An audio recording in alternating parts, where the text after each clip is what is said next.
Ang susunod na programa ay rated PG.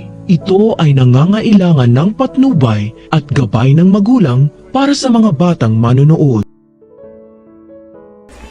Noong una, ayaw ni Carlos na umalis si Annalyn sa Eastridge at lumipat sa Apex dahil gusto niyang pinaparusahan si Annalyn dahil anak siya ng karibal niyang si Doc RJ. Ito pa naman ang dahilan ni Carlos kaya tinutulan niya ang pagpapadala kay Annalyn sa Japan dahil narinig niya na baka lumipat na si Annalyn sa ospital ng tatay niya sa Apex. Pero walang magawa si Carlos dahil napatunayan ni Annalyn na karapat-dapat talaga siya na maging representative ng Eastridge sa Neurosurgeon Conference sa Japan. Kay Annalyn kasi binubuhos ni Carlos ang lahat ng galit niya kay Doc RJ kahit wala namang ginagawang mali si Annalyn at hindi alam ni Annalyn na ito pala ang dahilan. Hanggang sa napagtanto ni Carlos na tama ang sinabi sa kanya ni Michael na dapat paalisin na lang si Annalyn sa Eastridge para makasama niya ang tatay niya sa Apex. Ayon kasi kay Michael na kakampi ni Carlos, mas advantage para kay Carlos kung wala si Annalyn sa Eastridge dahil wala nang sagabal pa sa pagsasamahan nila ni Lynette. Itong si Michael lumabas rin ang tunay niyang kulay para makaganti lang kay Doc RJ. Ang hindi niya alam, kalbaryo pala ang buhay ni Lynette at Annalyn sa poder ni Carlos.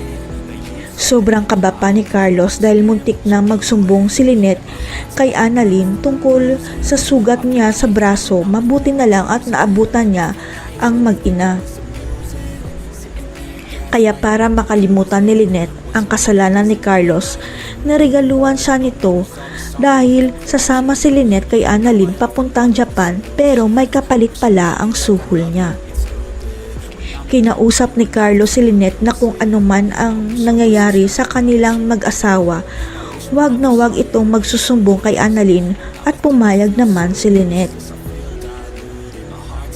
Sa Eastridge, magtataka na lang si Doc Katie at Doc Lyndon kung bakit nag-iba na naman ang pagtrato ni Carlos kay Annalyn dahil tinutulak nito si Annalyn na lumipat na lang sa Apex.